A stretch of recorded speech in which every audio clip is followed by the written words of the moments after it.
I came out to two older boys during a church trip, and the response I got from that stuck with me for my whole life. I went to a Seventh-day Adventist church with my mom growing up, and this church was mostly white and a little bit crazy. I really felt like a black sheep there, quite literally. But every Old Testament feast or celebration was a religious holiday, and I got to be out of school. And that was the best part, because I came out at school when I was around 12, and the majority of guys I'd been friends with growing up stopped talking to me. I even got my homework flushed down the toilet and all of that. Going to school every day was actually terrifying. And not only that, but my English teacher told my mom I was gay during open house.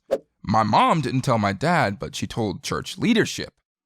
From that day on, I was the gay kid. Everybody at my church was telling me that I'm going straight to hell. I got used to seeing the angry stares, hearing gossip behind my back and being laughed at, and spending time alone. But the feast that year stuck with me for life. It was the first trip with my church since I came out. One of the activities for the kids was canoeing, and I couldn't swim and I didn't want to do it, but they put me in a life jacket and paired me with an 18-year-old lifeguard and his 14-year-old brother. I looked at them for the first time and I was immediately terrified. At the time, I was very much Carlton Banks wearing bow ties and listening to Barry Manilow, definitely on the feminine side of the spectrum. And these were 106 & Park guys with cornrows and baggy everything. Both of the boys played football, and the 18-year-old was over 6 feet tall.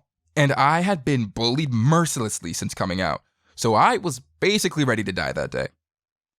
I took a breath, and I stepped into the boat. I thought, I can't swim.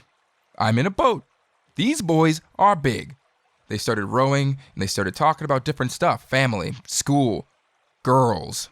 But I was mute. I tried not to draw any attention to myself, and I even looked away so we wouldn't make eye contact. We ended up far, far away from any other boats, and the older guy, whose name was Andre, said we should eat some snacks. And I thought, wait, this is it. The conversation turned to me, and he started asking questions about how old I am and if I ever had a girlfriend. Then he asked, do you like girls? I looked away, and after a moment of silence, he asked, do you like guys? I was obviously terrified, so I just sat there and said nothing. You're gay, aren't you? And at this point, I was getting ready for the worst possible outcome until I heard, anybody mess with you? You know, anybody on your case giving you problems? And we made eye contact for the first time. I felt fear coming over me. I even grabbed the edge of the boat. Look, man, I see you by yourself. None of the boys at church will sit with you, and that ain't right, man. It's not right. Listen, if anybody messes with you, come to me, because we got you.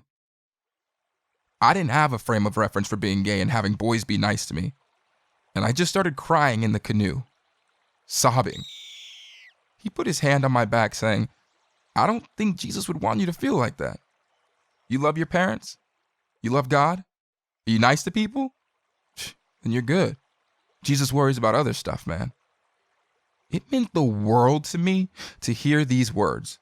I felt so much love from them that I hadn't seen anywhere else for a long time, and it helped me get through a lot of tough times down the road. Anyways, you see, I spent the rest of the trip with them. We exchanged emails so we could keep in touch. Even though it was only a couple of weeks, they became like brothers to me. I'm sorry to say we lost touch after a while, especially with Andre. And by the time I was in college, I just might randomly get an email from Terrence once in a blue moon. And one of the emails, he came out to me. He told me he almost came out on the boat that day, but couldn't work up the nerve. He felt like Andre already knew and was telling Terrence it was also okay. Like, look at this gay kid. I'm in his corner and I'll be in yours too. And when he did came out, he came out to Andre first. And Andre was there in the room behind him when he told his parents. So shout out to Andre, the first male ally I ever met. I only knew him for a short time, but it was the right time to give me a boost and help me through one of the worst periods of my life. And Terrence was really blessed to have such a brother. You know, it just takes one person to save your life.